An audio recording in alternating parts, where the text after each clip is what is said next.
দুদিন ধরেই ভুলে যাচ্ছিল। আজ মনে করে বই দুটো কিনে নিয়েছে জটিন। নইলে ছেলের মুখ আবার আধার হয়ে যাবে।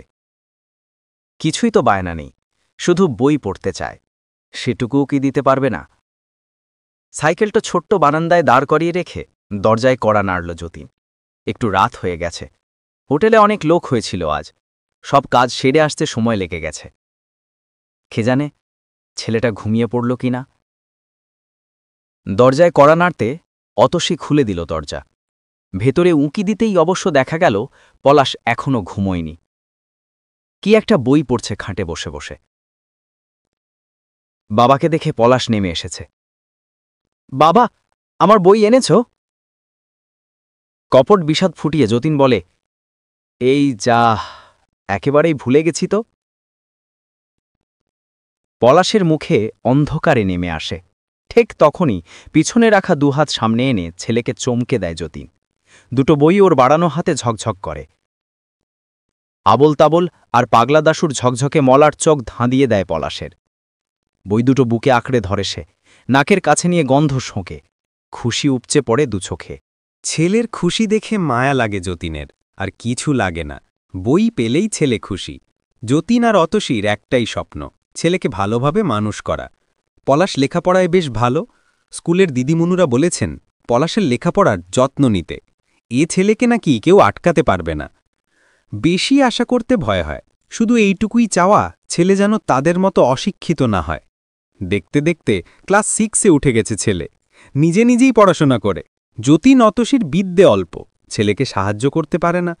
তবে ছেলেকে ভালো করে পড়ানোর জন্য প্রচুর পরিশ্রম করে যতীন, যাতে টাকার জন্য ওর লেখাপড়া আটকে না যায়। হোটেলে কাজ করার পাশাপাশি দত্তবাড়িতে মালির কাজ নিয়েছে সপ্তাহে 3 দিন। দত্তবাবু ভালো মানুষ, মাইনেও ভালো দেন। অন্যদিন স্কুল থাকে বলে প্রায় রোববার বাবার সঙ্গে দত্তবাড়িতে যাওয়ার জন্য বায়না ধরে পলাশ। ওখানে ছেলেকে নিয়ে যেতে মন চায় না যতীনের। ছেলে বড় হচ্ছে, অনেক কিছু বুঝতে শিখেছে, ভয় হয় তাই। দত্তবাড়ি সবই ভালো, শুধু দত্তবাবুর স্ত্রী একটু কেমন যেন, মানুষকে বড় হেয় জ্ঞান করেন। যতীনের ওসব গাসোয়া হয়ে গেছে, কিন্তু পলাশের তো ভালো লাগবে না। তবু একদিন ছেলের বায়না ফেলতে পারল না যতীন। বেরোতে যেতেই পলাশ এসে জড়িয়ে ধরেছে। আমাকে নিয়ে চলো না বাবা, একটুও দুষ্টুমি করব না, তোমার কাজ দেখব আর বই পড়ব। ছেলের করুণ মুখের দিকে তাকিয়ে বড্ড মায়া হয় যতীনের। বারণ করতে পারে না। এক জায়গাতেই বসে থাকবি কিন্তু, বেশি দৌড়দৌড়ি করতে যাবি না। অবাক হয়ে বাড়িটার গেটের সামনে দাঁড়িয়েছিল পলাশ। কত বড় বাড়ি! সামনেটা রং বেরঙের ফুলে ভর্তি। সব ফুল বাবার হাতেই ফুটেছে। মুগ্ধ চোখে তাকিয়ে থাকে সে। পলাশকে বাগানের এক কোণে বসিয়ে দিয়ে কাজে লেগে গেল বাবা। কি সুন্দর গাছের গোড়ার মাটি কুপিয়ে দিচ্ছে, পোকা ধরা গাছে ওষুধ স্প্রে করে দিচ্ছে। কি যত্ন নিয়ে গাছগুলোর দেখাশোনা করছে, তাই তো এত বড় বড় ফুল ফোটে। একটা লোক দুটো বাচ্চার হাত ধরে বেরিয়ে এলো বাড়ির ভেতর থেকে। লোকটা পলাশকে দেখে থমকে দাঁড়িয়ে পড়ল। যতীন, এই তোমার ছেলে নাকি? যতীন হেসে ঘাড় নাড়ায়। পলাশ অবাক চোখে তাকিয়ে থাকে। সঙ্গের বাচ্চা দুটোর দিকে তাকিয়ে লোকটা বলে, ও প্রতি বছর ফার্স্ট হয় জানো? ছেলেমেয়ে দুটো এবার অবাক চোখে পলাশকে দেখে। লোকটা পলাশের চুলগুলো ঘেঁটে দিয়ে বলল, মন দিয়ে পড়াশোনা করো বাবু, কেমন? কি বই ওটা তোমার হাতে? পাগলা দাশু, লজ্জা পেয়ে বলল পলাশ। দারুণ মজার বই। যতীন গর্বের হাসি হেসে বলল, আমার ছেলের বই পড়ার নেশা খুব খুব ভালো। আমার দুটোকে তো হাজার বলেও বইয়ের একটা পাতাও পড়াতে পারি না। লোকটা আবার পলাশকে আদর করে বাচ্চা দুটোকে নিয়ে গাড়ি চেপে বেরিয়ে গেল। পলাশ বইয়ে মন দিল আবার। হঠাৎ কর্কশ এক চিৎকারে চমকে উঠল, সরে যাও, একেবারে দূরে সরে যাও। স্নান করে এসেছি, কখন ছোঁয়া লেগে যাবে। পুজোর জন্য কটা ফুল তুলে নিতে দাও। এক মহিলা সাজি নিয়ে দাঁড়িয়ে আছেন ফুল তুলবেন বলে। কিন্তু বাবাকে এইভাবে বলছেন কেন? বাবার ছোঁয়া লাগলে কি হবে? এই বাগানের প্রতিটি গাছ, প্রতিটি ফুলেই তো বাবার ছোঁয়া লেগে আছে। ছোট্ট মাথা দিয়ে এত জটিল প্রশ্নের জবাব খুঁজে পায় না পলাশ। কাঁচুমাচু মুখে সরে দাঁড়িয়েছে বাবা। কেন জানি বাবার মুখের দিকে তাকিয়ে কেমন একটা কষ্ট হতে থাকে পলাশের। একটু পরে চা জলখাবার দিয়ে গেল একজন। বাড়ির বাইরে বারান্দায় পলাশকে নিয়ে গুছিয়ে বসল বাবা। দুটো করে রুটি আর গুড় দিয়েছে। খেতে খেতে রুটির একটা টুকরো গলায় লেগে বিষম খেল পলাশ। কাস্তে কাস্তে চোখ লাল। বাবা গলা উঁচু করে জল চাইল, কিন্তু কেউ সাড়া দিল না। ঘরের ভেতরে ঢুকল বাবা জল চাইতে। তখনই ভেসে এলো এক তীক্ষ্ণ গলার আওয়াজ। এ কি, তুমি ভেতরে ঢুকেছ কেন? চমকে উঠল পলাশ। সেই মহিলা বাবাকে ভেতরে দাঁড়িয়ে থাকতে দেখে রেগে গেছে। ভয় ধরা গলায় বাবাকে বলতে শুনল, আগে ছেলে তার বিষম লেগেছে, জল চাই একটু। জল চাই তো ভেতরে ঢুকেছ কেন? কেউ সাড়া দিচ্ছিল না। মিনমিনে গলায় বলল বাবা।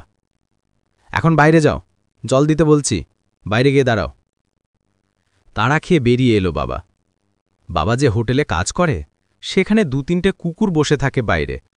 খাবার লোভে ভেতরে ঢুকতে গেলেই হোটেলের মালিক হরিকাকু হ্যাট হ্যাট করে তাড়ায় ওদের। বাবা তো মানুষ, তবে বাবাকে এভাবে তাড়ালো কেন? বাবার মুখ দেখে কান্না পেয়ে যাচ্ছিল পলাশের, কিন্তু বাবা দুঃখ পাবে ভেবে গিলে ফেলল কান্নাটা।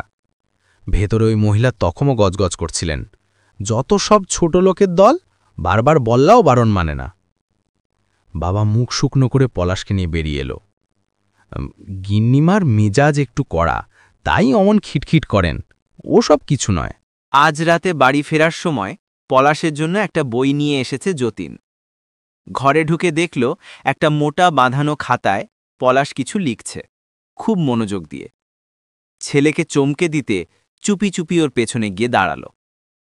টের পেতেই চমকে উঠেছে পলাশ, সঙ্গে সঙ্গে খাতাটা লুকিয়ে ফেলেছে। কি লিখছিলি বাবু?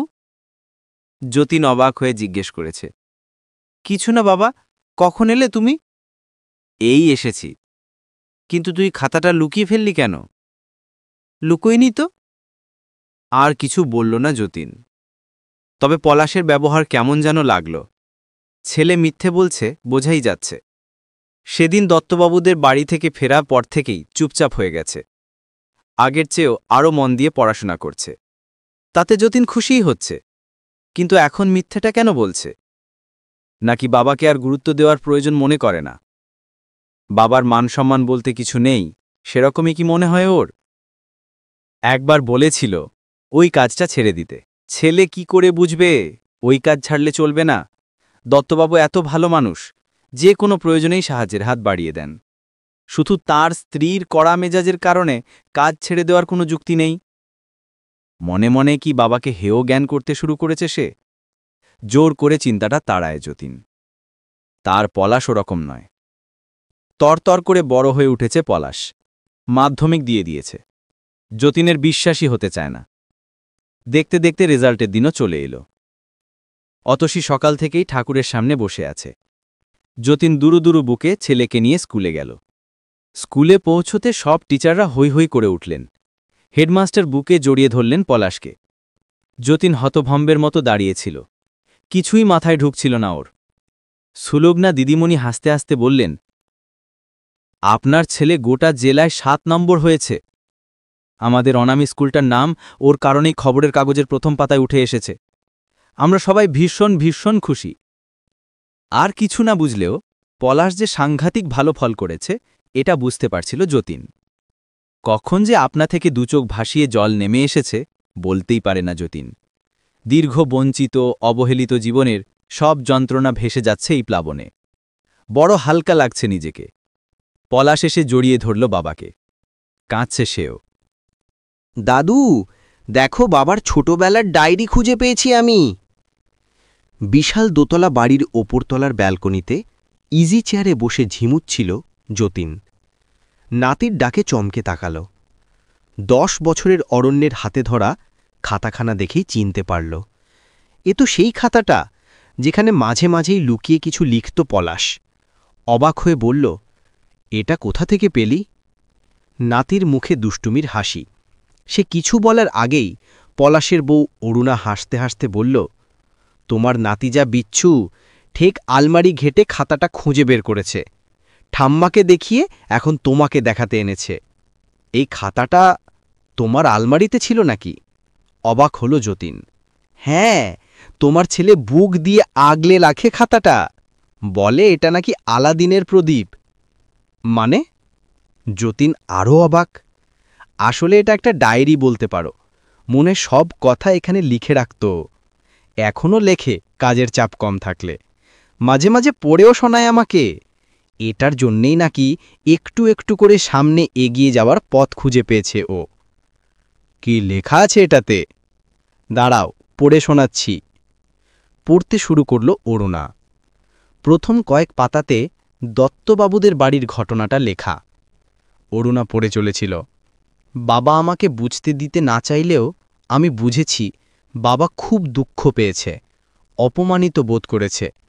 আমার কষ্ট হয়েছে, কান্না পেয়েছে, কিন্তু বাবাকে বুঝতে দিইনি। বাবাকে বলেছি এ কাজ ছেড়ে দিতে, কিন্তু বাবা ছাড়বে না। কেন সেটাও জানি। আজ থেকে প্রতিজ্ঞা করলাম এমন কিছু করব যাতে মাকে আর বাবাকে অসম্মানের জীবন থেকে বের করে আনতে পারি। মা আর বাবার কাছ থেকে যা শিখেছি সেরকম বোধহয় আর কারো কাছ থেকে শিখতে পারিনি।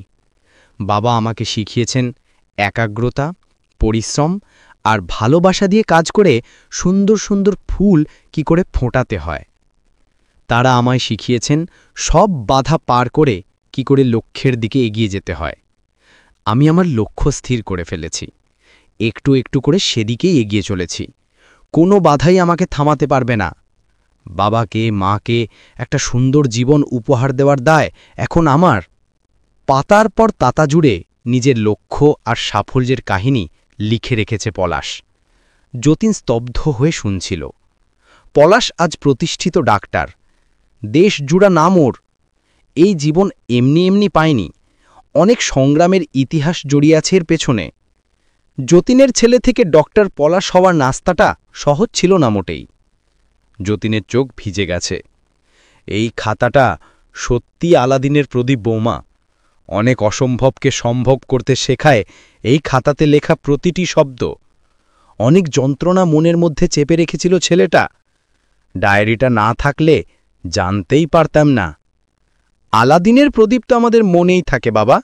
বাইরে থেকে আঘাত এলে ভেতরে ঘুমন্ত দৈত্যটা জেগে ওঠে, তখন যে কোনো অসম্ভব কাজ করে ফেলতে পারি আমরা। হাসল অরুণা। জবাব দিল না যতীন। অরুণার কথাটা যে কত সত্যি হৃদয় দিয়ে অনুভব করছিল। প্রিয় বন্ধুরা, এতক্ষণ সাথে থেকে গল্পটা শোনার জন্য অশেষ ধন্যবাদ। গল্পটা আপনাদের কেমন লাগলো? ভালো লাগলে একটা লাইক, কমেন্ট ও শেয়ার করে দেবেন। আর পরবর্তীতে এরকম আরও নতুন নতুন গল্প শুনতে চাইলে আমার চ্যানেলটি সাবস্ক্রাইব করে সাথে থাকুন। ভালো থাকবেন সবাই। ধন্যবাদ।